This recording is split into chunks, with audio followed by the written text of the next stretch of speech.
So welcome to this edition of Coach's Corner, and my pro tip today is to do with working with buyers.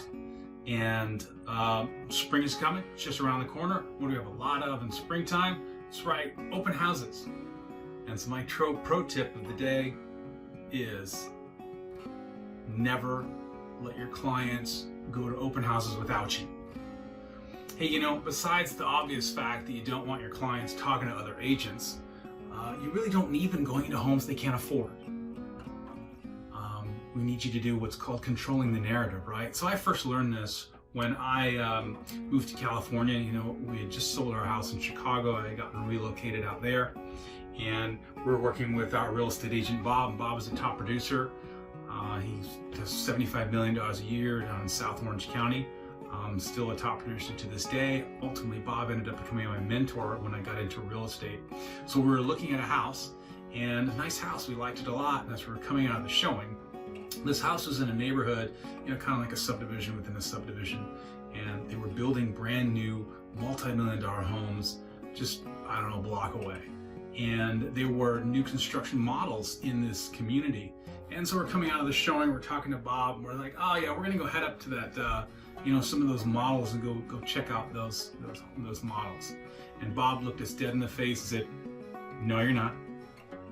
And we're kind of surprised, he was telling us what to do. But he said, look, Steve, help me out here. It's really hard to buy a Toyota when you've just test driven a Ferrari. He said, if you go into those properties, nothing that you look at after that is going to compare. It's going to make it that much more difficult for you. And so when we talk about not letting your clients go to open houses alone, again, it's to control the narrative. You don't want them going to homes they can't afford, right? It's always going to be a letdown. Every home you show them after that. So it's going to be hard on you as an agent as well, right? And so the other reasons why you don't want your clients going to open houses without you, obviously, you want to get their feedback right away, right? You want to get their feedback on a property. If you didn't get to see it, you're not going to be able to effectively write a contract on it. Like, hey, should we include the pool equipment that I saw in the back into the offer? How are you going to know that if you haven't seen the property, right?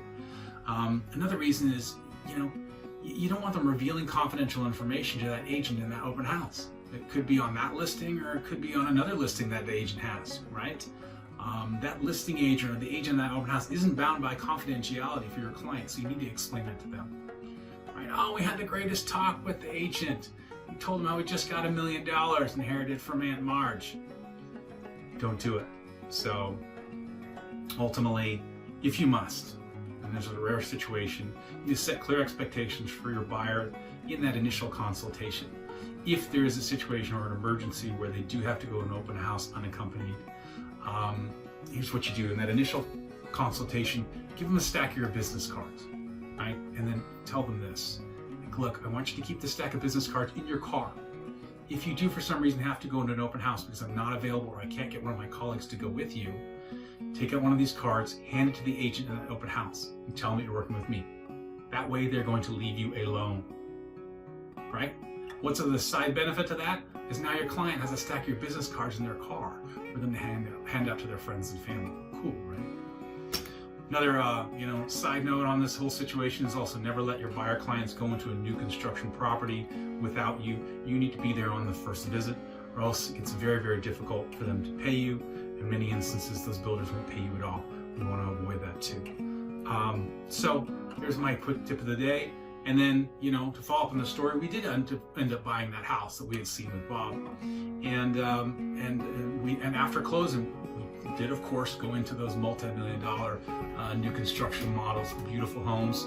And in hindsight, I so respect that Bob giving us that advice. And I'm glad that we hadn't gone in there, because he was right. It would have really messed us up. And it would have really been tough for us to kind of get past the fact that ultimately we really did love that house and bought it and ended up living in it for 15 years. So that's my quick tip of the week.